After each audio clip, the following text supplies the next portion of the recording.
오늘 주시는 하나님의 말씀은 신약 성경 베드로전서 1장 13절로 15절 말씀입니다. 하나님의 말씀을 한 목소리로 다 함께 봉독하겠습니다. 그러므로 너희 마음의 허리를 동이고 근신하여 예수 그리스도께서 나타나실 때 너에게 가져다 주실 은혜를 온전히 바랄지어다. 너희가 순종하는 자식처럼 전에 알지 못할 때에 따르던 너희의 사욕을 본받지 말고 오직 너희를 부르신 거룩한 이처럼 너희도 모든 행실에 거룩한 자가 되라. 아멘. 할렐루야.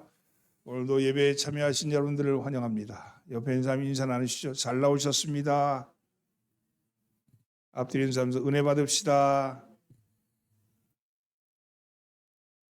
오늘은 거룩하니 거룩하라 하는 말씀을 가지고 함께 은혜를 나눠보고자 합니다. 예수를 믿는 사람과 예수를 믿지 않는 사람의 차이는 무엇일까요? 한마디로 말하면 거룩함입니다. 진정 성도가 추구해야 할 참된 가치는 거룩함입니다. 성경에서 말하고 있는 변함없는 진리가 거룩함이고, 그리고 우리 기독교인이 이 세상을 살아가야 하는 행동 양식 중에 하나가 바로 이 거룩함입니다. 거룩하다는 말은 성경적인 의미에 보면 다른 일반적인 것, 다른 세속적인 것과 구별된다는 뜻입니다. 거룩은 구별이에요, 구별. 거룩함은 하나님의 절대 명령에 따르기 이전에 거룩함 자체가, 명령을 따라서 거룩해서 거룩한 게 아니라 거룩함 자체가 하나님의 속성입니다. 하나님의 속성은 거룩함입니다. 자녀가 그 부모를 닮듯이 우리가 하나님의 자녀가 되는 순간 우리는 하나님의 속성인 이 거룩함을 닮게 되어 있습니다. 그것이 거룩함입니다. 이 우리의 거룩함이 삶의 자리로 나올 때, 이 거룩함이 삶의 자리로 배어 나올 때 이걸 성결이라고 해요. 성결. 성결한 삶이 되는 거죠. 거룩한 삶을 살아가려는 모습이 성화입니다. 내가 거룩하게 살아야지. 내가 거룩한 삶의 모습이 나타나는 것이 성결이라면 거룩하게 살아야지 하고 지향하는 것, 그 지향점은 바로 성화입니다. 따라서 성화의 삶, 성결의 삶을 살기 위해서는 먼저 우리가 거룩해져야 합니다. 그래서 오늘 본문 15절과 16절에 보면 우리를 향해서 거룩할지어다 이렇게 말씀합니다. 15절 16절 말씀 함께 공부합니다. 오직 너희를 부르신 거룩한 이처럼 너희도 모든 행실에 거룩한 자가 되라. 기록되었을 때 내가 거룩하니 너희도 거룩할지어다. 이렇게 얘기했죠. 그렇다면 거룩해진다는 것은 무엇일까요? 거룩해진다는 것은요, 한마디로 말하면 하나님 앞에 서는 삶입니다. 하나님 앞에 서는 삶. 라틴어로는요, 코람데오라고 그러죠. 코람데오. 언제나 하나님이 나와 함께 하신다는 사실을 인식하며 사는 삶이 바로 거룩한 삶이죠. 사람이 나를 보는 것보다 하나님이 나를 보고 계시다 하는 것이 중요합니다. 성경에서 코람데오의 삶을 살았던 대표적인 사람은 요셉이었죠. 요셉은 보디발의 아내가 아무도 보지 않는 집에서 함께 동침하자고 유혹하자 내가 어찌 이 큰 악을 행하여 하나님 앞에 죄를 지으리까? 사람이 아니라 아무도 보지 않는 그곳에서 악을 행하자 그럴 때 사람이 아니라 하나님 보고 계신데 내가 어떻게 악을 행할 수 있겠냐? 이렇게 이야기하면서 자리를 피했습니다. 요셉은 그 현장에 사람이 없었지만 하나님이 계시다는 것을 인식하며 살았던 사람이었습니다. 우리 그리스도인이 이런 하나님의 앞에라는 의식이 충만해야 합니다. 그렇게 해야 거룩한 행실을 가질 수 있죠. 다윗은 시편 16편 8절로 9절에서 이렇게 고백합니다. 오직 너희를 부르신 내가 여호와를 항상 내 앞에 모시며 그가 나의 오른쪽에 계심으로 내가 흔들리지 아니하리로다. 이러므로 나의 마음이 기쁘고 나의 영도 즐거워하며 내 육체도 안전히 살리니 내가 여호와를 항상 내 앞에 모시며 코람데오죠. 그가 나의 오른쪽에 계심으로 내가 흔들리지 아니하리로다. 오른쪽에 나를 붙들고 계시다는 거 아니에요? 그러므로 내 마음이 기쁘고 내 영도 즐거워하며 내 육체도 안전히 살린다. 마음, 영, 육. 영혼육이 우리에게 안전히 살게 하신 일은 하나님이 내 앞에 계실 때라는 것이죠. 그렇습니다. 다윗은 하나님 앞에 살려는 삶으로 노력했던 사람 중에 하나입니다. 그 결과 그의 마음도 기쁘고 그의 영도 즐거웠으며 그의 육체도 안전했다고 말합니다. 그렇다면 어떻게 해야지 이 코람데오 하나님 앞에 신전 의식을 가지며 살 수 있을까? 오늘 본문은 세 가지로 이야기하고 있습니다. 첫째는요, 깨어 있어야 합니다. 그래서 깨어 있어야 합니다. 13절 말씀 함께 봉독합니다. 그러므로 너희의 마음의 허리를 동이고 근신하여 예수 그리스도에 나타나실 때 너에게 가져올 은혜를 온전히 바랄지어다. 마음의 허리를 동여라. 마음의 허리를 동여라. 이 마음의 허리를 동인다는 말은요, 이스라엘 사람들은 펄럭거리는 긴 베옷을 걷어붙이는 것을 말합니다. 걷어붙이는 것. 이것은 이스라엘 백성이 출애굽할 때 긴 옷을 걷어붙이고 급히 탈출할 만반의 준비를 갖추고 유월절 어린 양을 먹었던 모습을 가르칩니다. 여기 마음의 허리를 동여라 이런 말은요, 우리의 마음을 집중하라는 거예요. 우리의 마음을 집중하라는 거예요. 우리의 마음이 훈련된 상태가 되어 있어야 한다 이런 말이죠. 마음의 허리를 동이라는 말은 하나님께서 원하시는 삶의 태도를 갖춰라. 하나님이 원하시는 말씀을 따를 태도를 갖춰라는 말입니다. 영적으로 애국 같은 죄악된 세상을 탈출해서 천국의 삶을 살기를 바라는 사람은 마음의 허리를 동이고 긴장된 자세로 하나님의 음성에 귀를 기울여라. 여러분, 그것이 바로 거룩한 삶을 사는 방법이죠. 근신하라 그랬잖아요. 마음의 허리를 동이고 근신하라. 사도 베드로는 베드로전서 5장 8절에서 근신하라, 깨어 있으라. 너희 대적마귀가 우는 사자같이 두루 다니며 산길잘 찾는다. 이런 말을 하죠. 근신하라, 깨어 있으라. 너희 대적마귀가 우는 사자와 같이 두루 다니며 산길잘 찾는다. 여러분, 구체적으로 마음의 허리를 동이고 근신하는 것은 깨어 있는 거죠. 깨어 있는 거. 깨어 있다는 것이 거룩한 삶을 사는 모습이고 마귀에 대적해서 이기는 길입니다. 마가복음에 보면 예수님이 잡히시던 그 밤에 제자들을 데리시고 겟세마네 동산에 오르셨습니다. 제자들에게 제자들 중에 베드로와 야고보와 요한을 따로 데리고 올라가셨습니다. 그리고 한 곳을 지적하며 내 마음이 고민하여 죽게 되었으니 너희는 여기 머물러 깨어 있으라. 이렇게 말씀하시고는 더 나가서 기도하셨죠. 그리고 땀이 피가 되도록 기도하시다 돌아보니까 제자들이 자고 있었습니다. 자는 제자 중에 베드로에게 말합니다. 시몬아, 자느냐? 내가 1시간도 깨울 수 없더냐? 시험에 들지 않도록 깨어 있어 기도하라. 마음은 온이로되 육신이 약하도다. 이런 말씀을 하셨죠. 눈이 피곤했기 때문에 성경 때문이라고 성경 말씀을 말합니다. 피곤한 몸이 통로가 되어서 마귀가 삼키게 되는 거죠. 따라서 우리도 우리의 연약함으로부터 깨어 있어야 합니다. 우리의 연약함이 통로가 되는 거예요. 여기 베드로에게 통로는 육신이 약한 거죠. 여러분, 우리의 통로도 우리의 연약함도 마귀의 통로가 되는 겁니다. 우리의 약함으로부터 깨어 있어야 합니다. 약점으로부터 깨어 있어야 합니다. 예를 들면 자기 자신의 약점은요, 자기가 제일 잘 알아요. 제일 잘 알아요. 혈기를 부리는 사람이 있다면 자신이 혈기를 부리는 거 알아요. 그럴 때 혈기로부터 깨어 있지 않으면 그것이 마귀의 통로가 된다는 거예요. 혈기가 올라와. 내가 나를 근신하고 깨어 있으면 혈기가 올라오는 게 보여지는 거예요. 그때 그걸 누를 수 있어야 되죠. 여러분, 혈기를 부리는 사람은요, 그 혈기로 깨어 있지 않으면 마귀의 통로가 되어서 인간관계를 깨트리고 맙니다. 사치를 하는 사람은요, 사치에 대해서 깨어 있어야 돼요. 내가 뭘 살려고 들 때, 이거 하면 안 되지. 이건 사치하는 거야. 깨어 있으면요, 얼마든지 이길 수 있죠. 남의 말을 옮기길 좋아하는 사람은요, 자기가 하는 말에 대해서도 깨어 있어야 됩니다. 여러분, 깨어 있다는 것은, 근신하고 깨어 있다는 것은 자기의 약점을 바라볼 수 있는 눈이 열린다는 거예요. 이것을 위해서는 기도하셔야 돼. 성령님, 내가 내 약점이 보여지게 하여 달라고, 내 부족한 점이 보여지게 해달라고 기도하셔야 합니다. 사랑하는 성도 여러분, 거룩한 삶을 살기 위해서는 근신하고 깨어 있어야 합니다.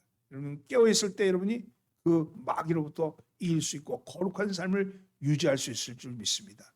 오늘 여러분의 약점이 무엇인가를 살피시고 그 약점으로부터 여러분들 깨시기를 예수님으로 축원합니다. 두 번째는요, 버려야 합니다.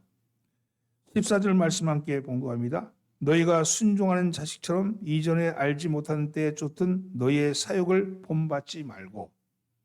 거룩한 사람이 된다는 것은 하나님 알지 못할 때 쫓던 그 욕심을 버리는 것을 의미합니다. 장성한 사람이 되면 어린아이 때의 일을 버려야 하죠.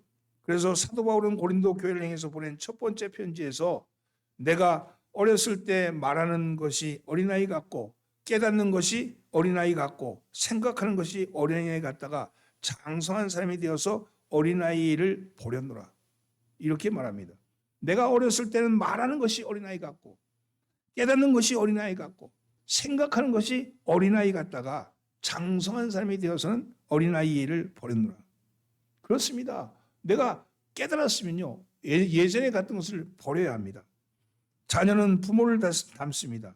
하나님의 자녀가 되었다면 하나님을 닮아가셔야 합니다. 하나님의 자녀가 되었다면 불순종한 때 가졌던 악한 습관들을 버리셔야 합니다. 하나님은 우리가 거듭나서 하나님의 자녀가 되는 순간 우리에게 자신의 성품을 심어주시기를 원하시죠. 자신의 성품을, 하나님의 성품을 우리에게 심어주시기를 원하십니다. 베드로후서 1장 4절로 7절 말씀에 이 약속으로 말미암아 너희로 정욕으로 인하여 세상에 썩어질 것을 피하여 신성한 성품에 참여하는 자가 되게 하려 하셨느니라. 이러므로 너희가 더욱 힘써 너희의 믿음의 덕을, 덕의 지식을, 지식의 절제를, 절제의 인내를, 그리고 인내의 경건을, 경건의 형제우애를, 형제우애의 사랑을 공급하라. 이렇게 말합니다. 그러면 이 약속으로 말미암아 너희의 정욕으로 인하여 세상에서 썩어질 것을 피하여 신성한 성품에 참여하는 자가 되게 하려 하셨느니라. 신성한 성품에 우리를 참여하는 자가 되게 하셨다는 거예요. 그러므로 너희는 힘써 너희의 믿음의 덕을, 덕의 지식을, 지식의 절제를, 절제의 인내를, 인내의 경건을, 경건의 형제우애를, 형제우애의 사랑을 더하라. 이게 뭐냐? 이게 바로 하나님의 성품이라는 거예요. 여러분, 하나님의 거룩한 하나님의 성품을 드러내셔야 합니다. 하나님의 자녀라면 거룩한 하나님의 성품을 드러내셔야 합니다. 주님을 모를 때 가졌던 사욕, 자기 욕심을 버리고 거룩한 아버지의 성품을 닮아가셔야 합니다. 하나님 아버지의 성품을 닮아가려면 세 가지 고민을 하셔야 돼요. 첫째는요, 영적으로는 절대 거룩의 높은 경지를 바라보며 지금 나의 죄스러운 삶에 대해서 고민하셔야 합니다. 하나님의 절대 거룩의 경지, 그 하나님은 절대 거룩하시잖아요. 그 거룩에 비춰서 나의 모습을 살피셔야 한다는 거예요. 내 죄가 보여져야 합니다. 합리화시키지 말고 장차 하나님 앞에 서야 할 때를 기억하면서 내 영의 상태를 바라보셔야 합니다. 이사야 보면 이사야가 우시아 왕이 죽던 때 환상을 봅니다. 성전에서 봤습니다. 하나님께서 높이 들린 보좌에 앉으셨는데 주님의 빛은 옷자락처럼 펼쳐져서 성전에 가득하고 스랍들은 날면서 거룩이라고 소리를 지르고 있었습니다. 이 놀라운 광경 앞에 이사야는 부끄러워서 얼굴을 가리면서 이렇게 말합니다. 아, 화로다. 이제 망했다. 입술이 부정한 자가 만군의 여호와를 비웠습니다. 그 거룩한 모습을 보니까 자기의 모습이 보인 거죠. 자기가 입술이 부정한 자, 자기가 이렇게 얘기하고 어느 날 이렇게 얘기하고 어느 날 이렇게 얘기하고 어떤 때 같은 걸로 칭찬도 하고 어떤 때 같은 것을 비난도 하고 했던 자기의 입술에 그것이 보여진 거예요. 그 순간 꼬꾸라집니다. 그것은 바로 성전의 거룩한 모습이죠. 하나님 앞에 서면 그 거룩 앞에 우리가 서야 한다는 겁니다. 우리의 입술로 거룩하다고 말해서 거룩한 것이 아니라 하나님이 거하시는 그곳이 바로 거룩입니다. 하나님이 계시니까 거룩한 거잖아요. 그렇다면 지금 하나님은 어디 와 계셔요? 바로 우리의 몸에 와 계시다 그랬잖아요. 우리 가운데 오셨다 그랬잖아요. 그래서 우리는 거룩을 이야기하는 겁니다. 우리 중에 와 계신 하나님을 바라보는 것, 그것이 절대 거룩입니다. 내가 내 속에 와 계신 하나님 앞에 내가 이 말을 해도 되나? 내가 이 입술로부터 거룩한 말을 하고 있는가? 이것을 살피셔야 되는 거예요. 그분을 바라보는 순간 우리의 죄가 보이게 되고 그 죄 앞에 엎드려질 수밖에 없는 거죠. 판단하지 말라 그랬잖아요. 누구를 판단하지 말아라. 왜냐하면 하나님이 보시기 때는 판단하지 않으시거든요. 판단하는 것은 인간의 몫이건데 인간은 판단함으로 해서 죄를 범하는 거예요. 판단하지 말고 하나님께서 보시는 대로 보게 해라. 이렇게 말씀합니다. 그게 연민입니다. 연민. 형제를 행해서 연민의 감정을 갖는 거죠. 둘째는요. 경제적으로는요. 절대 나눔의 높은 경지를 보이며 지금 나의 손에 있는 물질을 두고 고민해야 합니다. 절대 나눔. 하나님은 절대 나눔을 얘기하셔요. 음식을 차리면서 먹을 것이 없는 사람을 생각하며 이렇게 잘 먹어도 되나 이런 생각이 드는 사람, 혹은 쇼핑을 하면서 입을 것이 없는 사람을 생각하면서 내가 얼마나 써야 되나, 이런 일을 통해서 내가 이름 자체를 되나, 이렇게 자기를 돌아볼 수 있는 것, 그게 바로 그게 영적인 삶이죠. 영화된 삶은 바로 그런 삶을 말씀합니다. 세 번째는요, 사회적으로 절대 정직이라는 높은 경지를 바라보면서 나의 부정직함을 두고 고민해야 합니다. 일하면서 지금 이 가운데 임하시는 하나님의 뜻이 무엇인지를 물어야 돼요.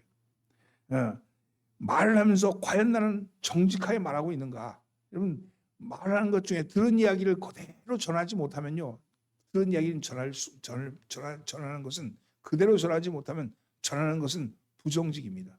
왜냐하면 거짓말이 될 수 있어요. 더하거나 빼는 건 정직한 게 아닙니다. 정직하다는 것은 내가 들은 이야기를 그대로 전한다는 건 정직인데, 사실은 내 감정이 거기 껴있고 내 표정이 껴있고 내가 또 말투가 껴있고 그러는 순간 내가 전하는 말이 정직이 되지 않을 수도 있기 때문입니다. 사랑하는 성도는 거룩한 사람이 되기 위해서 악한 습관을 버리시기를 바랍니다. 여러분들 속에 여러분들을 쳐다보면서 성령님, 내 안에 와 계신 하나님, 나로 하여금 내 모습이 보여지게 하여 주시고 내가 버려야 될 것을 버릴 수 있게 해달라고 그렇게 간구하시는 여러분 되기를 예수님으로 축원합니다. 세 번째는요, 소망을 가지셔야 합니다. 소망입니다. 13절 말씀을 보면, 그러므로 너희 마음의 허리를 동이고 근신하여 예수 그리스도에 나타나실 때 너에게 가져올 은혜를 온전히 바랄지어다. 예수 그리스도에 나타나실 때 너에게 가져다 줄 은혜를 온전히 바라라. 그분이 재림하실 때, 그분이 나타나실 때 우리에게 주실 은혜를 온전히 바라라고 그렇게 말씀합니다. 거룩함은 바람이 있어야 합니다. 소망이 있어야 합니다. 이런 사람이요, 행복하게 되려면 네 가지 요인이 있어야 되는데요. 첫째, 일거리가 있어야 돼요. 여러분, 뭔가 할 일이 있어야 한다는 겁니다. 일을 할 때는요, 바쁘다, 힘들다, 피곤하지만 그러나 세상에 할 일이 없다는 것처럼 괴로운 일이 없습니다. 병들 때, 퇴직하거나 늙을 때 이걸 절실히 깨닫게 되죠.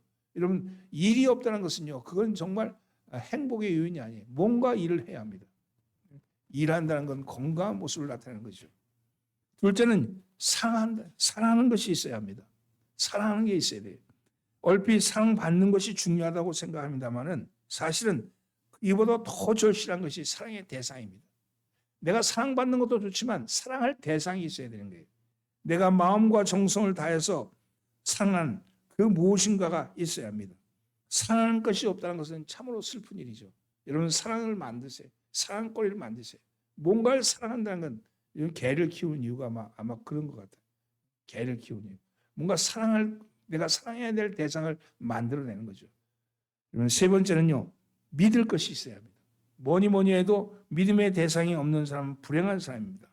아무것도 믿어볼 것이 없다는 사람은 벌써 죽은 사람이죠. 믿는 게 있어야죠. 참으로 확실한 믿음이 대상을 가지고 나는 이것을 믿노라 하는 것보다 더 큰 행동은 없습니다. 뭐니 해도 뭐니라 그래서 사람들은 다 돈을 믿잖아요. 돈을 믿는데 그게 사라지고 나면 그 허망한 거죠. 그토록 기대가 있어야 합니다. 무엇인가 저 미래는 좀 더 나을 것이다. 요즘 이 시대의 화두는 미래 먹거리, 미래 일자리, 미래 트렌드, 미래가 이 시대의 화두거든요.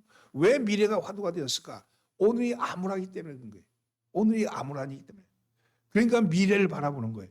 미래를 바라보지 아니하면 오늘 살 수가 없는 거죠. 답답해 살 수 없는 거 아닙니까?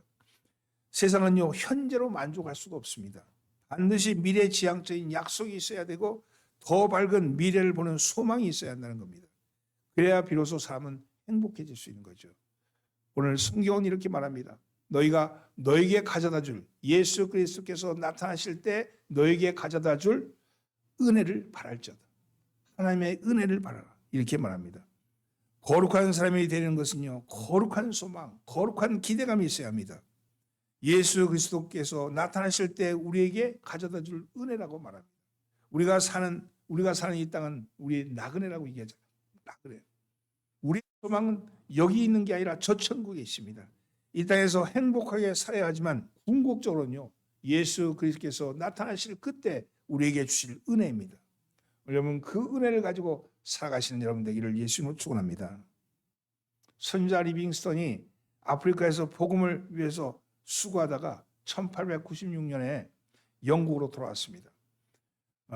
이때 글래스고 대학에서 그에게 박사학위를 수여했는데 그가 아프리카에서 사자에게 찢겨져서 병신이 된 몸이 불구가 된 팔을 그대로 안고 단상에 섰습니다. 이 사자에 물려뜯겨가지고 팔이 이렇게 불구가 되었어요. 많은 사람이 그를 높이며 칭찬할 때 그는 답사에서 이렇게 말합니다. 저는 다시 아프리카로 돌아가렵니다. 지금까지 저는 볼지어다 내가 세상 끝날까지 너희와 항상 함께 있으라 하신 그 말씀만을 믿고 살았습니다. 앞으로도 저는 그 말씀만을 믿고 살 겁니다. 그렇게 이야기하고는 아프리카로 다시 돌아갔다고 합니다. 지금의 환난이나 고생은요, 나중에 가져들 영광에 비하면 능히 이길 수 있습니다. 그 은혜를 바라는 거예요. 지금 어려움, 지금 힘든 거, 그 은혜를 바라보면서 능히 이길 수 있습니다. 지금 당하는 모욕이나 수모는요, 주님이 하실 칭찬에 비하면 아무것도 없습니다. 아무것도 아닙니다. 그것을 생각하며 참아야 합니다. 오늘 우리에게 거룩한 소망이 있기 때문입니다. 사랑하는 성도 여러분, 살아가면서 때로 힘들고 때로 안이 꼽고 때론 무시하고 싶죠. 그러나 여러분은 예전의 여러분이 아닙니다. 변화된 성도요, 거룩한 하나님의 자녀들입니다. 하나님은 오늘 우리에게 내가 거룩하니 너희도 거룩할지어다 이렇게 말씀하십니다. 거룩하기 위해서는 내 행실에 거룩한 자가 되라고 말씀하시는 거죠. 오늘 본문은 세 가지 말씀하죠. 거룩한 삶이 되기 위해서는 첫째, 깨어 있어야 한다. 두 번째, 버려야 된다. 세 번째, 소망을 가져야 한다. 이렇게 말씀합니다. 구체적으로 어떻게 해야 합니까? 거룩한 습관을 가지세요. 습관이 거룩해져야 돼. 내가 내 삶의 습관을 거룩하게 만드는 거죠. 여러분, 하루아침에 그것은 이루어지는 일이 아닙니다. 이를 위해서 기도하시고 성령님께 간구하십시오. 성령님께 갈망하면 그분이 우리에게 영감을 주시고 우리의 영감을 주심으로 우리의 삶에 변화가 일어날 겁니다. 정신이 영화되고 그리고 육이 영화되는 역사가 나타나서 여러분이 거룩하신 하나님 앞에 온전히 있을 줄 믿습니다. 여러분이 하나님의 도우심을 바라서 이 역사가 일어나기를 예수님으로 축원합니다. 기도합니다. 하나님, 오늘도 우리의 삶을 주님 앞에 맡깁니다. 주님께서 거룩하다 하셨사오니 우리가 거룩한 몸이 되었나이다. 그러나 거룩한 몸이 되었음에도 불구하고 예전에 가졌던 악한 습성 때문에 때때로 주님 거룩에서 무너질 때가 많음을 고백합니다. 주님, 저희가 주님이 거룩하시니 거룩한 자가 되라 하신 말씀을 온전히 따를 수 있게끔 성령님 도와 주옵소서. 우리 속에 있는 악한 습관을 버리게 하여 주시고 저희로 하여금 주님으로 인해서 늘 깨어있게 하시며 또한 아버지 주실 은혜를 사모하는 소망을 갖게 하여 주시옵소서. 우리를 구원하신 예수 그리스도 받도록 기도하옵나이다. 아멘. 찬송 413장 부르면서 헌금을 봉헌합니다.